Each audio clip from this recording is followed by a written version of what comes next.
I remember the name. Jas Takhar, best in the game. Mamba mentality in his own lane. So better pay attention to what he be saying. Get the message, ain't no question. Giving advice for any investment. Welcome to the broadcast, the Jas Takhar Podcast. The crew tells me we're live. This one is a special episode for me because very rare do I bring people on that have been connected to me and known me for a very long time, and that's not really by design by any means. It's just never really worked out. And then I had a friend of mine, the gentleman who is on the couch with me right now, just periodically reach out through social media. I've been also following what he's been up to, but we've known each other and we're just quickly talking off air for 3.2 seconds here, and we're just trying to remember how long it's been. So I'm 41, and I met this guy right at the age of about 13, 14, and sometimes I tell the stories to my team that like I was a pretty good soccer player. Not like awesome, but like I don't want to go into that much because I don't want to say what I was able to do on the field. But I love that game of soccer / football, wherever you're listening to this. But you'll tell them the truth. It's my buddy Manjit, a.k.a. I've always known him as Manj. It really is cool to have you here today, buddy. How you doing? Great. I feel like I'm too far away from you. Like you have all these couches. Usually we should be hugging it out and that type of stuff. So I just we've slept in the same beds before. Like you can go back with stories. We've done traveling together. We spent a lot of time, especially from that 14 to like 20-ish kind of. And then I got to say it was me who just got away from playing, and it's starting to show a little bit now at the age of 41. But you guys still continued, you and so many of our mutual friends. But the funny thing did happen. And this is interesting for everybody who's listening. If you're in the entrepreneurial space, specifically if you're a real estate agent, the importance of staying in touch with people, because we may be, from maybe about like 20 to I'm going to say 30-ish, that 10-year span, we really didn't talk much, didn't really see each other. Social media really wasn't out there. But then I think it was around 11 years ago, I'm just trying to think about this, when you reached out to me at that time and said, hey man, like I might want to start investing into real estate. I know you through the grapevine, maybe you can remember, like I do remember, like how you even knew that I was in the business. Like it was like 15, 16 years ago. I really think. That property, Thorntree. Yeah, I know, but I remember before that we had a meeting. Okay, me and a couple of my buddies had a meeting with you and Simon. Yes, in your office, and I still remember what you said. You said, "Listen, guys, you guys are thinking about getting a house and renting it out. Great, but what you really need to do is, get the house." And then, wait 2-3 years, refinance, take the money out, put it into something else, and keep recycling. It's the easiest, simplest model to use. I don't know why people don't do it. And then you look in the future 10 years from now, and you'll have a little kind of monopoly. Did you kind of, like, I wasn't even sure. I wasn't going to even go down that path today. I'm so glad that you reminded me, because I say that model of buying a property, holding on to it, using it as an ATM, refinancing, buying more. You guys did. Like buy more, like individually and together, from what I remember. Yeah, well, I mean, from an investing perspective, I've done the pre-condo thing. I've done the renting out of the house. I've done a few different things on that investing side. But I wish I would have listened to you and followed through on a regular basis. Like it's like that whole compound interest thing. Like take your paycheck, take 20% of it, just stick it in the bank, and then just have it compoundly grow over time. But you need patience, you need like fortitude, and you need consistency, right? And those are like 3 skills that just in life I think will help you significantly. But I just, it's so funny because we haven't, like you said, we haven't chatted or connected in a long time. There's just certain people you just vibe with. Like I saw you in the parking lot downstairs, giving you a big hug, and I'm like, it's my boy. It was like we were kids. Like it wasn't totally. like we are gonna go in for like a hand clap. Like I literally wanted to pick you up. Like that's how much emotion I had coming into this, because like I said, we spent a lot of time, and if you play team sports, anybody who plays team sports, you understand the importance of it, right? Like, I understand the golfs and the tennis and the swimming, and I think those are great. There's that competition element to it. I'm so glad, and I want like you remind me as well, but like my father put us in soccer at the age of 4. All 3 brothers. Like all of us started at 4. I'm so glad he picked soccer. I kind of know why, because it's not that expensive to get into. Like hockey was going to be a tough thing, especially here. And then all the silly times, like you got to go at 6 o'clock in the morning, 4 o'clock in the morning kind of thing. But for us, it was the best thing from that 4 to like 16, for sure 4 to like 10, 11, because you learn so much, not only about yourself, but how to interact with other people, even us on the same team. And not that we were always chummy everyone. Majority of the time, I think we were. But yeah, you also understand, like, fuck, sometimes you just kind of get on each other's nerves, and it's like, you don't end up killing each other. You might want to for a little bit, but then you figure out a way to like just stay away for a little bit. And then on that field, and a lot of people who are watching right now won't believe the fact that you did turn into like an Incredible Hulk on the field. Like, the guys who are watching this from our team back in those days, they're like, yeah, we know exactly what this guy's talking about. Like, you turned some shit on, like, because you never would even talk in the locker room. You wouldn't say shit, man. Like, you were like the quietest guy, but on the field, you didn't give a shit if you took someone's legs out. Like, it didn't really matter. But I think that's the beauty of sport in general, because you have this ability to be so authentic. I think in the real world, you spend so much time thinking about, your mind is the overactive and primary source of where everything's coming from. So you care about what other people think. How am I going to present myself? But when you're on the field doing some sort of sport thing, the adrenaline's going, and you don't care. You take all that aside, and you just be your true, authentic self. And yeah, like, I'm sure we've gotten into certain arguments, right, on the soccer pitch, but you have that mutual respect. And then when you get together as a team, you realize that you're doing this like together. And these are like, we can take this from a soccer perspective, but you can obviously, these are just life lessons that I think are so important, that we just have to remember all the stuff that we've learned when we're able to be our authentic selves, and just bring more of that to our everyday living, family, work, everything. And even just talking about like that whole atmosphere of sports, and we'll segue into a bunch of things today, but that time that you spend with your teammates and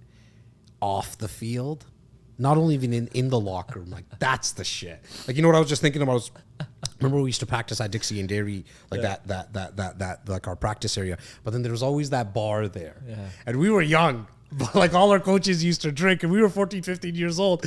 And I remember at that time, even thinking back, I was like, I'll never get into this drinking, man. Like, look at these guys. These guys are drinking. Like, it's so weird. We used to just have fun, like eating chicken wings and shooting the shit with each other.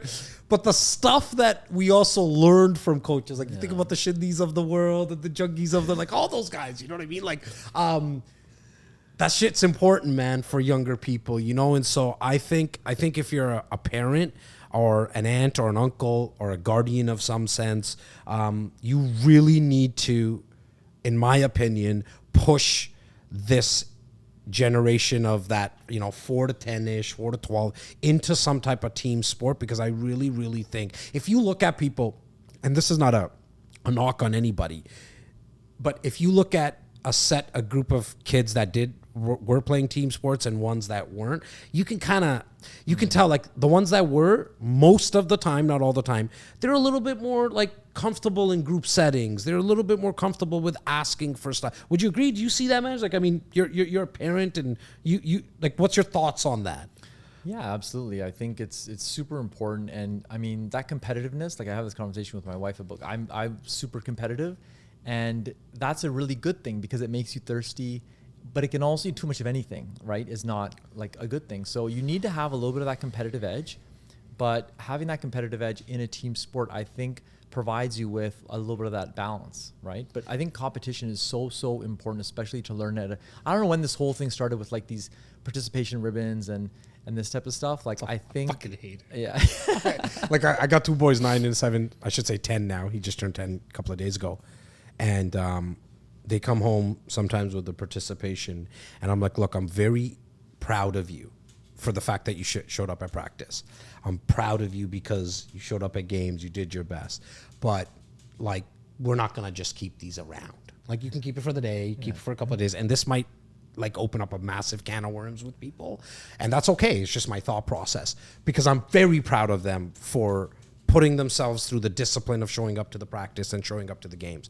But there's an objective, and the objective is to learn about yourself. Yes, there's an objective to harness that competition. And within that competition, look, you should shoot to be number one as a team when you're playing these team sports, right? Because this, 8th place trophy stuff, it's a little weird, man. We never got that. Like, we either got the first place big ass trophy, names on it. I got a bunch of them at home. You have them at home. Or maybe the second place, because you made it to the final of a tournament. But it's not like we hung around if we lost in the semis or some shit. Everybody's like, get the fuck out of here. Go back home and let's practice again. Well, I think it's and growing up in a household of South Asian parents, I know for me, that was driven to me more from a scholastic perspective. Oh, we're going to talk because about it was that. like, you got 99. If I got a 99 on a test, the first thing my dad would say, well, what happened to the 1%? And that obviously it's depressing, but then it drives you. You know what's so funny about this is because you went there, and I'm glad, because I was going to find a way to talk about this as well. Because a lot of people say that, okay? Like, a lot of people say what you just said, like, if I got 99, if I didn't get 100, my parents would say, I know you're that. Okay. So one of the hardest schools to get into in this province, and I'm talking to my team here as well, in the country, where you went was Trinity, right? Yeah, what was it? I went to Trinity. Okay. So I remember. Look how I remember this shit. Okay, one of the hardest schools, guys, in the country is to get to the school that he went to. Okay, by far. And I think this is how much I remember shit. I think your average going into this, correct me if I'm wrong, I might be off, because we used to talk about it a lot in the locker room, because you're like, how the fuck is this guy so smart? I think it was as high as like 92, 93%. Like, it was ridiculous. The how smart you were. But I have to correct you. So Okay. It was 96. but let me correct you there, because that's the problem with the school system. I get it. The problem with the school system is if you memorize and regurgitate what they want you to, what they expect as an answer. It's 96. I love it, man. Go on. Just because this is being tape recorded. 100%. Yeah. How does this shit? No. But my point is that was just regurgitation. That wasn't smart. Smart is the school system now is just, can you take this information? Can you spit it back to me? That's not smart, because I know so many people that got, 60s and 70s and barely made it through high school. And now they're doing like great things because they've been able to tap into that creativity, which the school system just spits out of you. And this is coming from a guy who had a 90s. Like, I think that's really cool for people to see that and hear that. And what was it in? Was it in science? Like, that you went into in Trinity? What was that for? Well, it was like more, that was just undergrad. So Trinity is a college at U of T. I mean, it was just more of, I just went into undergrad. Okay. But I got the shit kicked out of me in undergrad. You did? Yeah, totally. First year was like, like Carol Dweck who's written this book from Stanford. It's called The Growth Mindset. It's like one of those books that everyone needs to read, because it's all about how everything that happens to you for a reason. And you have to change your lens and change your perspective to figure out, what is this teaching me in this moment? So I went to Trinity surrounded by people that were way smarter than me. At U of T, Con Hall has like 1,000 people in one of the classes, and they just weed you out, and I mastered how to get good marks in high school. I didn't master how to read strictly from a textbook and take that information and expand my understanding beyond that, because that's what they were testing you. They weren't testing you on what was written in black and white. They were testing, okay, this is what's written in black and white. Now, how do you take that and apply it to this sort of problem? So it was a real eye opener for me in terms of my average dropped 20%. And then how did you kind of get through that? Was that just a matter of like hitting the books harder, learning like more study groups? Like, I'm just trying to get. Yeah, well, I mean, faith helped me through it. Like, just having this ability to believe in something that was, guiding me. Because if I didn't have that, I don't know. I probably would have went in a different direction. So from that perspective, then I switched. I went to Arundel second year. So I switched colleges. I went to Arundel, lived at home because I think that probably had something to do with it. And then after that, I got into pharmacy school after that. So it was an ability for me to kind of recenter. Were you always trying to go into pharmacy school back then? Like, no.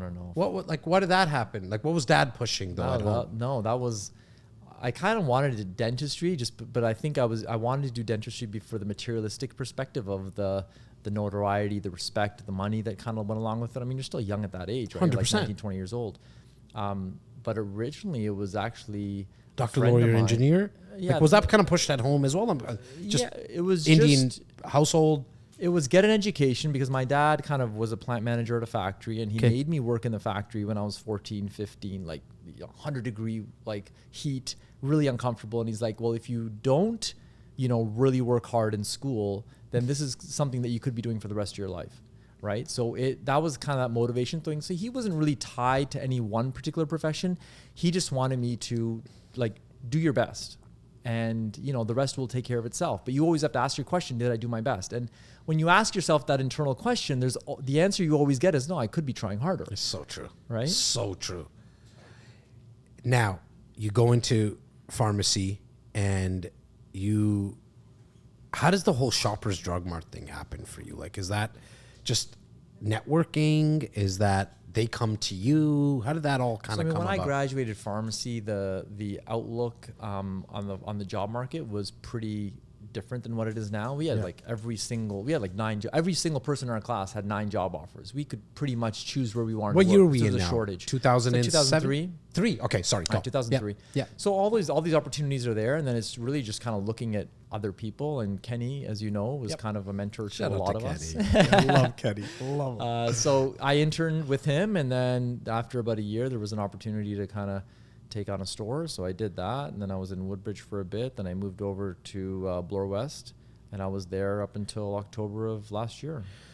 And then this is what I really wanted to kind of talk to you about, because you now are speaking to entrepreneurs and business people, and you're going to correct me where I'm wrong, about trying to find a place where you could possibly balance kind of the whole work life, the whole the mentality, mindset, and not get into burnout. And I know a lot of entrepreneurs, and real estate agents are kind of known for this. A lot of us, especially when you start out, it's 19 years for me, where like you run around with your head cut off, right? And it's just like, okay, somebody wants to talk about buying. Oh, okay, I'll talk to you. Selling, okay. And I got to do all the paperwork. Okay, I got to do some social media content. Like, you're all over the place. You really have, like, the amount of agents I speak to now through my training company, like, it's 98% of them don't even have a schedule.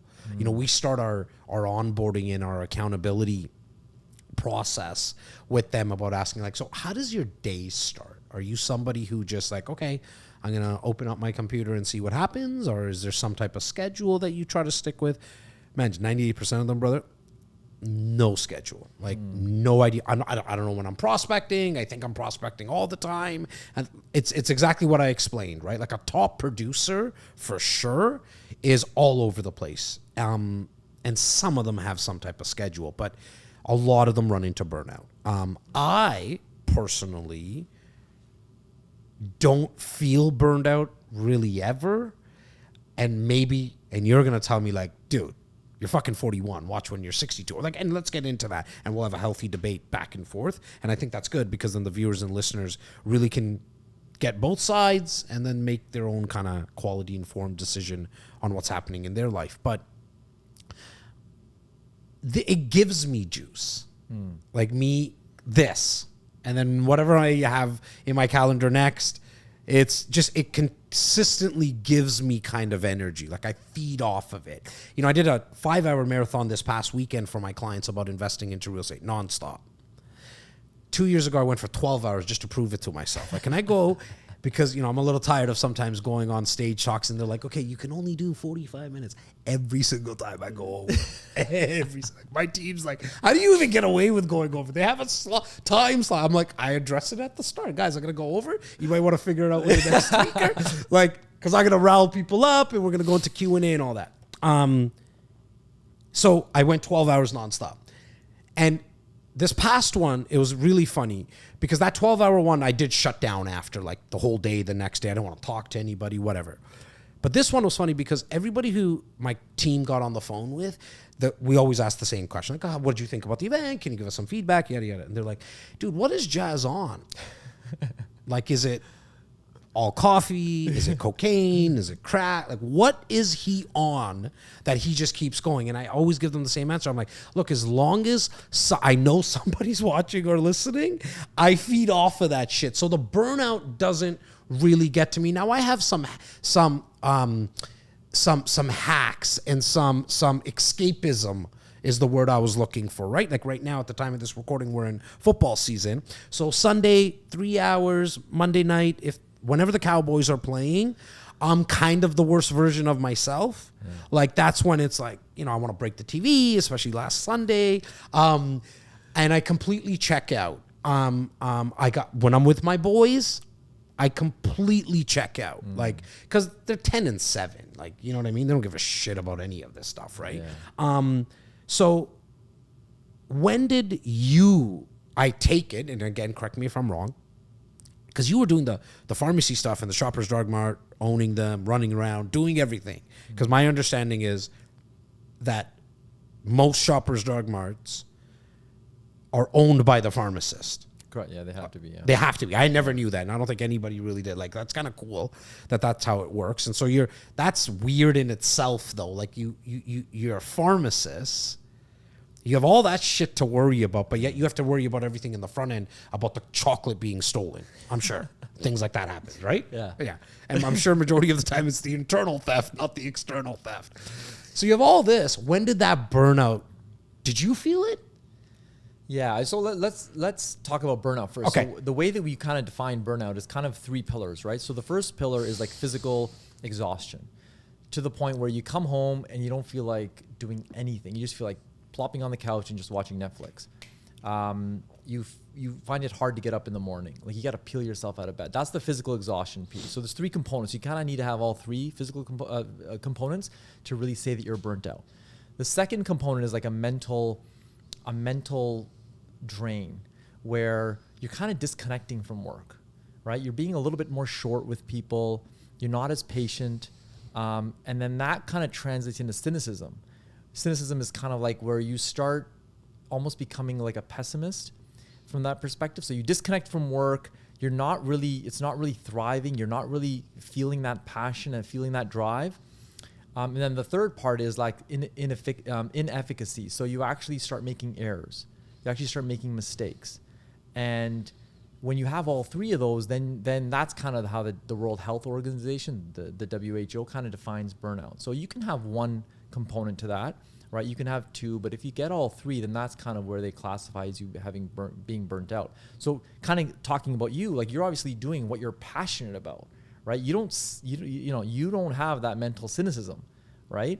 And I do make errors, though. That's something. But that's sure. Everybody makes errors. But I'm glad that you're saying like you could have one of the 3 or even 2 of the 3. It's when you have the accumulation of all 3 where it's like you fit the description of what a burnout looks like. Yeah, and I think that, like, everyone makes mistakes. It's more to say that because the physical exhaustion is there and the mental exhaustion is there, you're making a lot more errors than you normally would, or the average person in your position would be doing.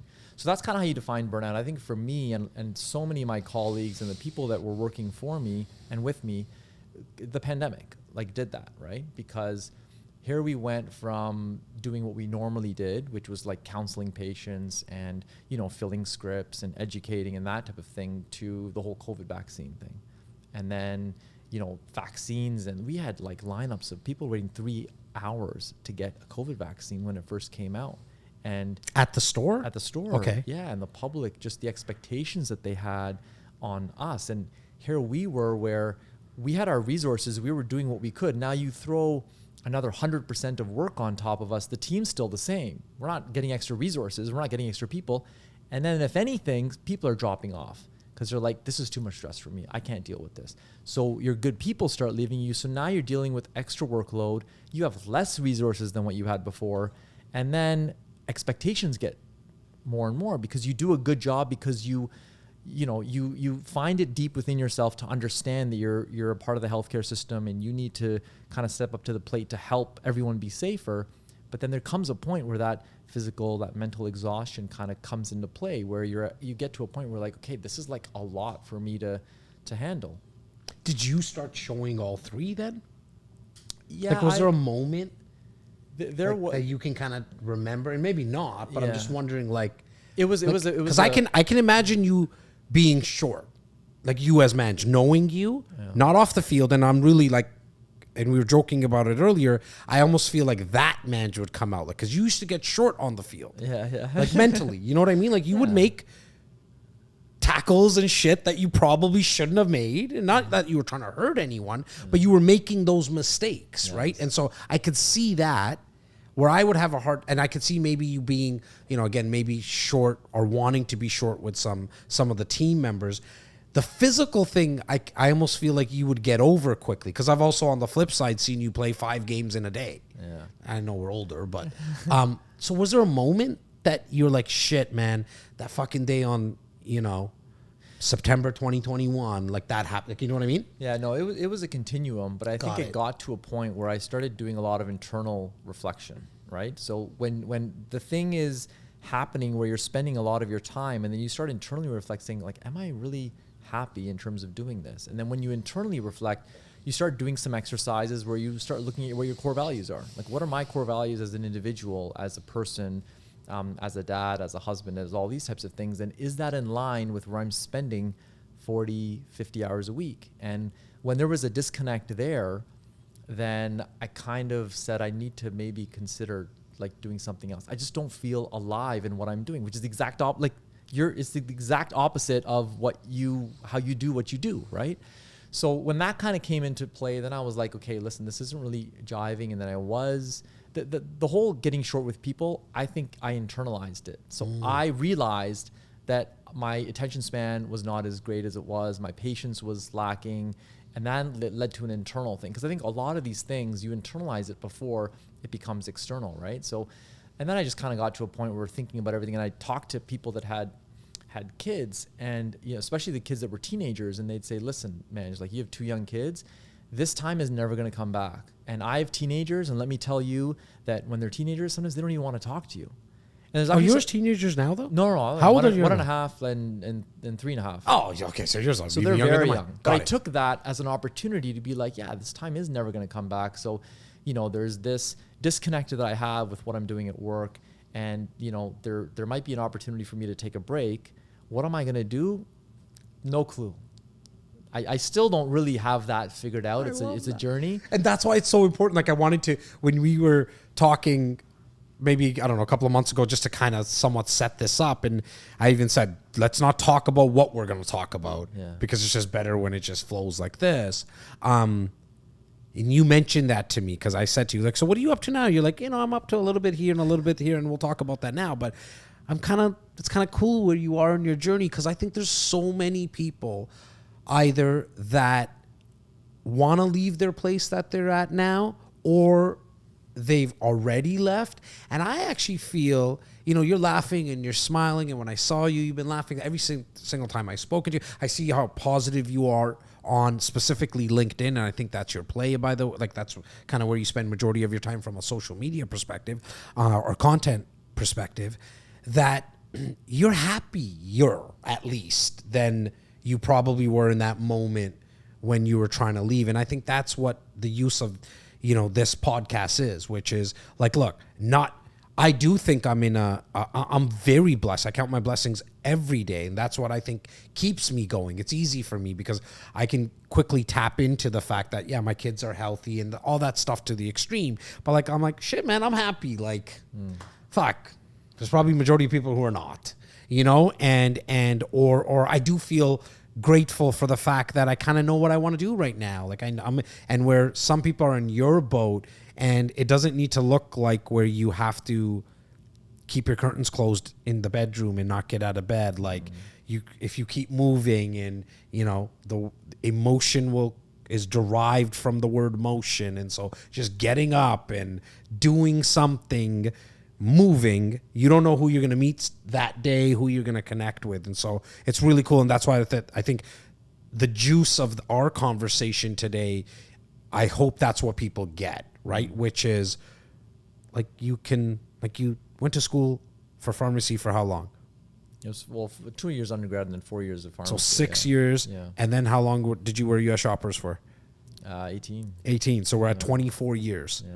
You know what I mean? And then for you to just get up and say, I'm not happy, man. Courageous, stupid. I'm still trying to figure that out. Yeah. 100% courageous from my seat, my vantage point as a friend. 100% courageous, because like at your age, at a couple of years my senior, you still got 65 years to go. Like you're not even at halftime yet.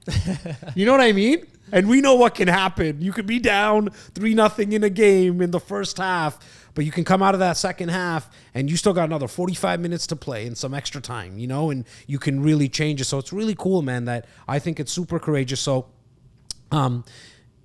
what is it that you said a word like exercises. I think you mean from a mental perspective, right? Like mental exercises to kind of work through the getting out of a burnout, or is it more physical kind of exercises you were touching on? Yeah, I think it's both. It's everything. It's like mind, body, soul, all that connection. So I never used to be someone that worked out. I'd always use sport as my opportunity to kind of exercise. But then I started looking at all this longevity stuff. Like I follow Peter Attia, who's like this physician who focuses on like how to live not a longer life, but a better quality life in terms of health.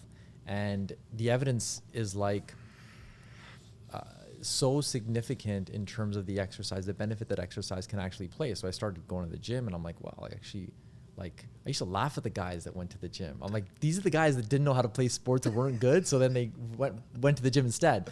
But the amount of energy that you actually get. So some part of that is physical, but listen, when you're feeling like that, it's really hard to get up and actually do something. So that's where accountability, a network of other people can kind of help you. Like for me right now, just as an offshoot, like my sugar content is like, I've always had a sweet tooth.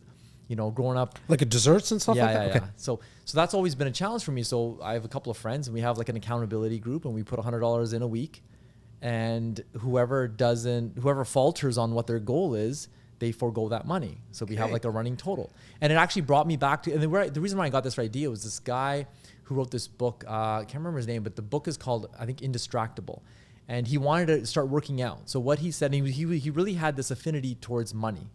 Right? So he said that, okay, I'm going to take a $100 bill. I'm going to put it on my bulletin board.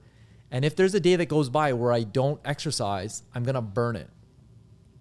And he's like, I never could burn it. Like it was just like this primordial feeling that he had where he just would not do it. And if it was like 11 o'clock at night, he would go and he would work out for half an hour because he had to get it in really like that. Because he just couldn't bring himself to do that. So, then we talk about the whole thing, attachment to money. And kind of making this decision, I was like, okay, either it's going to go one way or the other, because I have an attachment to money. Money has always been something that I've been, there's always been something to make money, or not even to make it to flaunt it, but to make it to invest it. And there's just always been something there for me, right? Yeah. So I was like, maybe if I cut the cord on what I'm doing, as my full-time gig, and I cut it, maybe that's going to help my relationship with money, so I won't be so attached to it. But it's actually funny how things work out, because now I feel this pressure, like I need to make it. And that is also, I think, taking away from my ability to like grow like as an individual. So it's just more. Going back to the sugar thing for a second, are you like zero sugar? Like, no, so like, I mean, my like, so I used to consume a ton of sugar. Okay. Like I'm talking about like every night. Every night, day. once after dinner, I would go and I'd have like 6-7 cookies. Like I just have no control because my metabolism is So always you were fast. eating all the sweets at Shoppers Drug Mart. It wasn't internal theft. At least a Kit Kat a day. Holy shit. Yeah. So then so my thing is like I'm allowed one dessert a day. Okay. So that's my thing. And Okay. another guy is trying to cut out drinking. So he only has like 1 or 2 days a week that he drinks. Another guy, his sleep is just terrible. So what he's doing is he's not watching TV. He's only watching TV 1 day a week. Whereas he was binging and watching Netflix like every night for like 2-3 hours, going to bed at 1 o'clock in the morning. So we all kind of do that. But that's the power of accountability, right? If you really want to create some change, sometimes depending on yourself is a little bit too challenging. So you get other people And together. it's easy to give up when it's yourself, right? Because you have that self-talk. Unfortunately, you know, you can easily give up. It doesn't need to be. It's easy to just say, okay, Dorney, I'll do it tomorrow. I had a bunch of things that were happening today or whatever. But when you're accountable to someone else, and from an entrepreneurial perspective, I always, tell people you should hire someone as quickly as you possibly can. And for me, the best hire has always been an executive assistant, but anyone. And that's not where I started. I started with kind of more of a like a multimedia person. And the reason is because then you're accountable to someone else. Like I got 6, 7 just in our media squad. And then we have some admin people. The other reason I show up every morning, some days I really don't know what the hell I'm going to do. Like I don't have anything to do. There's nobody to prospect because I already did it. And I'm actually just because if I don't show up, these guys are going to be like, where the hell, like what's going on, right? So you're accountable to somebody else. And for me, it is that, like, that's my thing, like where you had that guy burning money and you guys have like the $100 kind of thing. For me, it's like, man, I just don't want to let these guys down. You start to kind of feel that, which I'm sure you did as well when you had kind of the stores and stuff. So what are you now? Because I know you're doing like workshops with organizations and is that I take it's in person. You're not doing virtual stuff, are you? Or no, that is still in its infancy. Okay. So okay. I haven't really I've done like a few talks here and there. Yeah. So I'm like a breathwork facilitator. So I really think there's a power in your breath. And I really have this belief, and kind of growing up, both my parents have taken Amrit. So I grew up in a very religious household where you do the prayers, you do the meditation, you do the chanting, you do all this stuff. And I noticed a benefit from it, but it wasn't really until the pandemic kind of came around where I picked up a couple of books on breathing and I started reading them. And I'm like, wow, like there's a lot of science behind this in terms of why when you exhale, if you elongate your exhale, it actually, stimulates your vagus nerve, it relaxes you, it does all these things scientifically. So take me down one that's simple to do as we're sitting here and somebody's watching or listening. So box breathing. Okay, so how does that work? Like Navy SEALs will actually do that before they go into combat. So what is that? Basically, it's a 4-second inhale.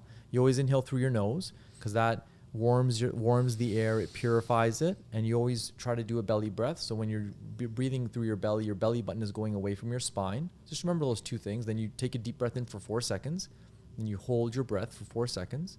And when you're holding your breath, a lot of people, when they hold their breath, they're tense. The whole point is relax your shoulders away from your ears, and you actually just sit in that space for 4 seconds, and then you exhale whatever way you want to exhale, and then out through your nose or out through your mouth, doesn't matter. And then you hold your breath for 4 seconds when you have no air in your lungs.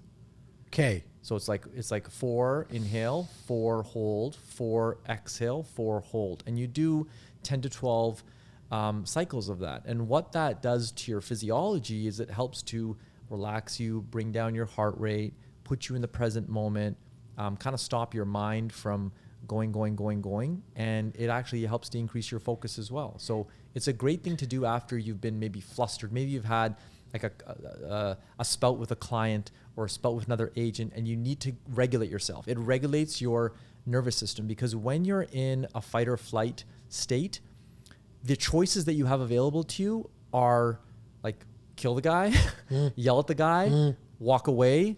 Those are your 3 or 4 choices. But if you're staying regulated and using your breath to regulate your physiology, then you can respond and not react. So it's a very powerful tool for anyone to use if they're interacting with people, which is pretty much everyone. 100%. Now, would you also recommend like doing this first thing in the morning to kind of build the reps around it? So like that's hard for in the moment. Yeah. You and I get into a little bit of a disagreement, whatever it is, and I get a little hot. That's a little tough to like really come to that place if I haven't been there before. I almost feel like, and I'm looking for your suggestions around it. Like, I almost feel like if you start with doing it in the morning, now you kind of have some reps built. Does that make sense? Or Yeah, absolutely. You have to practice it enough so that it becomes like your innate second nature. Yeah, exactly. So you can practice, you can set your iPhone alarm for like 4 times a day, and then you just do it. You do your 8 cycles when that happens. You're coming home from work, you park in the garage. That's a great time to do it. Before you go to bed, great time to do it. There's other breathing techniques where if you find that it's hard for you to get up in the morning, you can actually do other breathing techniques that actually stimulate you, increase your heart rate, get your cortisol up, right? So these types of breathing techniques are like coffee breathing techniques, and these types of techniques can be used when you're getting up in the morning. They can be used in the early afternoon when your circadian rhythms kind of go down, so you need that boost. Instead of grabbing a cup of coffee or an espresso, you do a breathing exercise, which has a very similar type of effect. Also, before you go into the gym, before you're exercising, before you're playing soccer, whatever the case is, you can do that as well before you get into that. Like people also do these exercises before they go into an ice bath, right? Because it kind of builds them up so that they can actually go ahead and kind of do that hard thing that they're. Are you a they're coffee thinking drinker? about. I have one a day. One in the mornings usually? Are you a morning Usually guy? in the morning. Yeah, so me too. Like, I don't really need it in terms of from the energy. I think for me, it's just like I don't know what it is. It's this mental thing that lets me know the day's begun. Yeah. Does that make sense? Yeah. Like that's why I drink it. Like I don't really need necessarily the caffeine boost out of it, but I've also read some reports lately that there's really no negative what's the word I'm looking, there's no negative effects of the caffeine in coffee. Like there's more studies coming out. Have you come across anything of that sort? Everything in moderation. I mean, listen, if you're drinking 4 or 5 cups of coffee a day, like that's not great. Yeah. That amount of caffeine in one cup of coffee, or even 1 or 2, is not going to really make that much of a difference. It does give you a little bit of increase in focus. It does kind of get you going a little bit. Yeah. But actually some people can try this out, but if you actually stop your coffee intake for 2 weeks, Okay. and then you restart again, that first cup of coffee you have after 2 weeks, you'll feel like, wow, this is just totally charged up my entire day. Because caffeine works on a certain, like it's called the adenosine receptor, and it works on a receptor in your body that helps to regulate your sleepless, like your how tired you are. And it takes about 2 weeks for that to be totally cleared out of your system. So if you actually go off coffee for 2 weeks and then start again, you'll be like you'll feel like you are on some type of drug. Yeah, which you kind of are. Yes. Yeah. Yeah, exactly. Yeah. Right. And now you're telling me some of these these breathing techniques could almost give you the same effect that booster caffeine does. Absolutely. And so what would something like that look like then? So there's Kapalabhati breathing, which is like breath of fire, where you're actually breathing very quickly. An easy one is called the Energizer Bunny. So that's probably the easiest one. So I want to know about this because that's me, Jas Takhar. Okay, So. this is an easy one. So you breathe in through your nose, 3 equal inhalations through your nose, spaced out evenly, but it's very quick. So it's like 3 snorts of cocaine, right? Yeah. And you do quick, but by the time you get to the last one, you need to have your lungs full. Okay. So it's and then a very quick exhale. And then repeat that. I can see how that shit would pump you up. Do that for 45 seconds. Okay. And then you'll feel your heart rate, and it'll be like booming out of your chest. Okay. So you say do that for 45. Yeah, so that one would work. I'll do a couple of rounds. So it's Okay. like,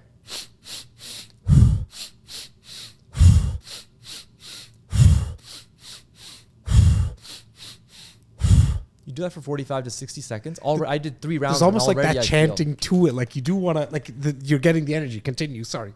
Yeah. No, so I'm just saying, sorry. You'll feel a little bit of tingling. You're getting rid of that carbon dioxide. You're allowing better oxygen exchange to occur. Your heart rate is also increasing. So that's an easy one to do, like in the morning, in the afternoon, before exercise. So you said some of the stuff isn't works, or you're not like fully have it designed in terms of what you want to do with this in terms of, like, I think I think what you just kind of went over, that more people need to test it, try it, see if it works for them. Not everything's for everyone kind of thing, right? What is it that you're I guess the question I'm trying to ask is like, what is it that you're waiting for? Yeah, so where is it? RFA, ready, fire, aim. It's kind of that, because I get in my head and I'm like a perfectionist, so I like everything to be, versus just taking the action, because I think that's a great way to learn. Like, I read all the books, I know that stuff. So I mean, right now, really what I'm doing is I'm trying to teach the breathing, like these types of breathing things, to more corporations. So I'm kind of getting into that field. That's one thing. I also do some somatic journeys. So that somatic journey is a very different type of breathwork type of routine. What's that? Where I've never it's heard like of that. an hour and a half. Okay. People are on yoga mats. They Got have it. eye masks on, and it's with music. And I kind of lead them through this journey where they're able to get into a deeper layer of consciousness. And it's interesting kind of what things come out from people, that they can start remembering things from their childhood. They can start having emotional releases and this type of stuff. And do you see other people do that like on a daily basis? I wouldn't say daily. Yeah, because I would say that would be tough to get the 90 minutes, and then you got to also work out. Like, you know what I mean? Like from a schedule. Because your breathing stuff, I feel like you can make the person, not necessarily what Manj can do for someone, which I have the utmost confidence in you. But I think the change in someone can happen really quickly. Yes. Because just that 45 seconds, I know if I did that for 45 seconds and you said, something about your parents and they're baptized and they do the meditation. Like, I've been to my temples, and anybody who goes to, church or mosque or whatever it is, and if you go through that meditation, you could run through a wall. You can literally run through a wall when you're doing it in a group setting and you're going into that, like I don't know what it is called in English, actually. What's the word? Like when you're doing like Vaiguru, like what's Simran, the like Simran or what is the something. word for it in English?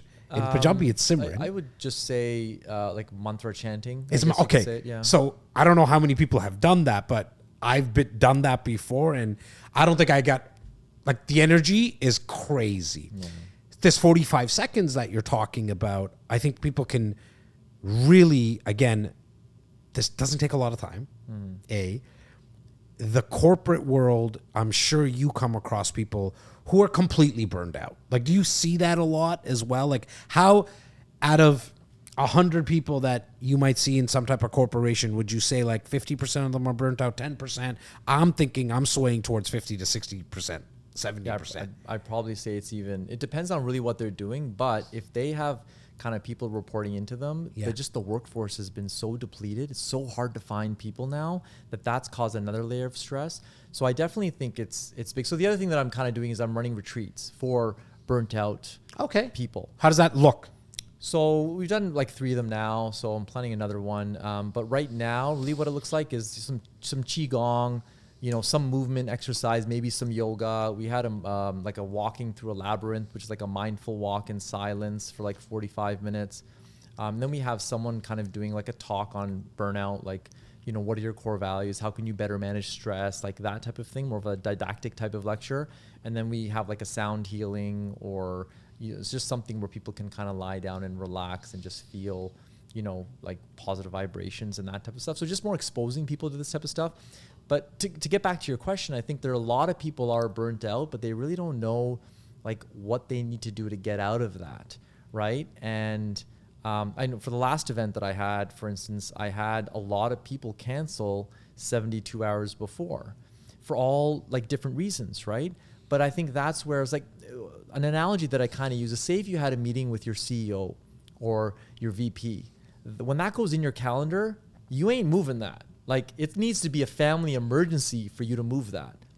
But when it comes to our own self-care, our own ability to take care of ourselves, that's the first thing that we put off. So it's almost like people that need it don't either know they need it or don't know that it's actually going to help them. And this is just more kind of some exposure. It's only a day. It's not going to change your life, but it's a day to kind of make you internally reflect on, could I be doing some more of this stuff? Am I really, what my core values, am I living them in my life? Yeah. Is that a part of like who I am? Or am I feeling disjointed from my work or from whatever's happening in my life, because I've kind of fallen off the path of what keeps me going and keeps me aligned. I'm going to ask from a selfish perspective, like in terms of when you're doing any type of these retreats or going into corporations, are you doing like just the breath work stuff? So yeah, if I do like, have you put anything together about that? I do talks really is Okay. what it is. So Okay. I do talks. I can coach people through like a 4-week program on breath work where it's like, an hour once a week where we go through some of these things and I kind of give them some things to practice. Have I gotten it off? Like, no, because I'm asking for my crew. You know what I mean? Because I have the crew of my salespeople who are very high achievers. Majority of them, they're high strung. You got to be kind of, and I'm one of them, so I could say this. You got to be somewhat of an idiot to be like in real estate in the GTA. Like, you just have to. Like, there has to be a little bit of that in you because it's so goddamn competitive. I said GTA. A lot of people don't know this. The Greater Toronto Area Real Estate Board is the biggest real estate board in North America. Wow. Bigger than New York, bigger than LA, bigger than Chicago, and Vancouver, all of it. The GTA is the biggest. So, I mean, the competition's crazy here. So you have to be a little crazy, idiotic, for whatever you want to say. So I want to give them something quick to work on. Like, get into the car before you go into an appointment, in my opinion, as well as after, but definitely before, to calm yourself down. And then I got my crew of admin people and my media crew, where I think the ones that I've known for a long time that have been with me for, say, minimum, I'm going to say 6 months and more, but call it a year and more. Now I know them. Yeah. I kind of know, Nikki just by the way he walks in. He had a good day or bad day at home. I know Jas, the way he smiles, or if he doesn't, okay, something's going on in his life. You just get that. You know this. You had tons of employees. And what we do, especially for like my media crew at times, I know that I'm sure it could be fast moving because it's like, oh, Nikki, you got to record a podcast, but bro, I need you to get back in. There's 6 other things on the list and shit, man. Did you do me a favor? Did you check on that AI stuff that's going on? Because I'm thinking about doing a video. Like, there's a lot happening, right? Where I would want them to get these little techniques that could just calm yourself down, because what I'm really trying to get them to understand, guys, we're not brain surgeons here. Brain surgeons can't make mistakes. They can, I don't think they should be taking it easy and relaxed a little. Like, they can fuck things up when they get in there, right? We're not that, but sometimes I feel like they're high strung. I feel like my crew is, and maybe I don't think I micromanage them. You'd have to talk to them one-on-one and say, how is he really, and how does he make you really feel? So I don't think it's me projecting it, but I can be completely wrong about that.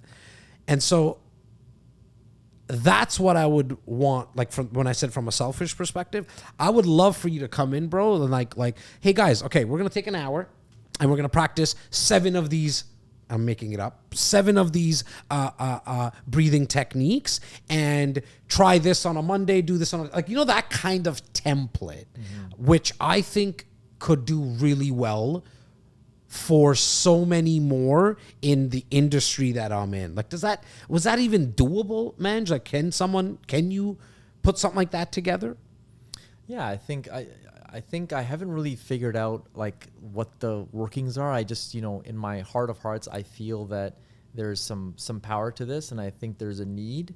So I think that's where, channeling whatever that looks like is probably the next step. I agree. There's a need for it. I think there's some white space there. You said it, like, it really does come down to this, because I know if I didn't fire on some things, like just try some stuff, there's no way you and I would be sitting here, because all of this that I have currently is because of the 3-4 things that are doing really well for me. It's because the 98, 99 things that I failed, and I had to try it. Like, I had to just put myself out there. And the hardest thing was this, actually. The toughest thing to do was put myself out there on a podcast, because it's so long form. But it's so interesting because people don't see this, but we literally sat on the couch. We were talking for 3 minutes. And then Jas was like, hey, we're good to go? Okay, let's go. And I'm like, do I get any, what's happening? But you just turned it on just like that. Like, it does really come like natural to you. I appreciate that. Yeah. But, and I do really appreciate that. But it's the 6 inches between the ears before I got started. Yes. Right? And I know I have that now. Yes. Right? And these guys know it. They're not used. They're just like, it's normal to them. Yeah. Right? Anything different would be like, whoa, Jas, what the hell happened? Why did you just start? Like, you know what I mean? It'd be weird to them. But at the start, bro, I didn't like these cameras, man. We're 225 episodes or something like that. This one is, I can't remember. But the first 20 episodes, no camera. Really? No camera. Guys, like, let me just get over somebody listening to what I'm saying, because you also use 17 words today. I usually say I can't spell half the words. You said 17 fucking words. I don't even know the meaning of them. So when I hear this again, I'm going to ask Nikki. Nikki, Google those words, bro, because I know Nikki, he said a couple of words today that were way out there. Watch when we replay this. Anyways, I said really briefly that your place is LinkedIn. Am I right or wrong? Yeah, LinkedIn, a little bit of Instagram, but it's interesting though, because I do like this post-survey, pre-survey thing after I do my retreats, and I'm like, where did you hear about this retreat? And nobody on LinkedIn, nobody on Instagram. It's all people that have attended or people through word of mouth, right? So I think, but that's normal. That to me, that's normal. But I think the thing in your head is then, okay, like, is there any point in doing the social media thing? Because I'm spending so much. Like, for me, it's time, because I'm at the beginning stages like you were. So you're like, it takes so much time out of. Can I give you a suggestion actually that just came to me right now? This second, brother. Sure. Is you know what I've never seen of yours, and you're gonna correct me if I'm wrong. I don't think I've ever seen you do a video of breathing. No, I don't think I have. Boom. That's what we need. Like, I would put out a video on each of the breathing techniques. This is just like quick hot take. Is there 7 or 14 or 57 million? I'm just curious. How many that you're comfortable doing? Yeah, like 8 to 10. 8 to 10. Perfect. I would literally one video a day. So on Monday you do X technique, Tuesday Y technique, yada, yada, yada. Because then you're actually showcasing somebody doing it. And you might think that, well, shit, they might not need me anymore because I'm doing it on video. But when you actually, it becomes the gateway drug for them to want to come to see you or come bring you in. It's like me. I'm like, oh, fuck. Like, you've told me about this stuff before. I've read some of your stuff. But until you did this and you kind of made me feel it, you made me experience what I feel back at the Gurdwara, the temple. And I'm like, whoa, my crew needs this because I know none of them are doing it. You know, and like, Sikhs are warriors. We are what we are. Like, that's where it came from, in my opinion. Let me give this to my friends now, right? And so if you showcase it, I think that's a piece of content. That's just my brain going into content world. But if you want, like, somebody who's watching this or listening now and my crew to put the links and stuff, where do you want them to go? Yeah, so I mean, LinkedIn is an option. Instagram. Manjit Hansra on LinkedIn. That's on LinkedIn. Yeah, Manjit Hansra on LinkedIn. Yeah. Instagram is Love Yourself MBS. So that's just what I'm using right now. I'm probably going to switch it over and kind of brand myself. Whatever. There's something there now. Yeah. Perfect. So that's really, and I'm just kind of working on a website and just initial stages, but just, happy to see the growth and happy for you sharing this story, and hopefully it helps a couple of people. You know how I feel about you, but so the viewers and listeners know I have the utmost love for you. Yeah. Like, since there's so many stories, right? That we can't even remember. I just know, and it's not like, oh, I wouldn't share these stories. I just can't remember them all. I just know how you've made me feel over all the years, and the laugh, like the stupid laughs, like, and it went on for years and years and years. You were so loyal to me. Because when you were thinking about investing into real estate, you didn't need to call me. I know you know 67 real estate agents. Your pops knows 50 of them. Your mom, like, everybody knows real estate agents. But you reached out to me. Then you introduced me to your network. You know, I'm not going to lie. It's kind of cool to have a network of pharmacists that want to buy real estate. Just saying. It's pretty cool. I can only say that because of you. And then no matter what, you've always given me little droplets of love on social, and just saying, you know, I'm proud of you, Pindo. Like, and for anybody who knows, Pindo's like, how do you like, not love nobody? this guy, though? Nobody You know? knows me as How- Jas in how do you that not love world. this? You have this. It's really charisma is the word that I would just describe. You bring this energy and this laughter, this playfulness, and this passion. So, you know, trust me, the respect is it's both ways. I love you, brother. Love you too, bro. Put my boys' stuff all over the links and everything. You guys know where to find them. If you're on YouTube and you haven't subscribed yet, do me a favor. My mom loves that kind of stuff. Press subscribe and on whatever social you're watching this. See you guys soon.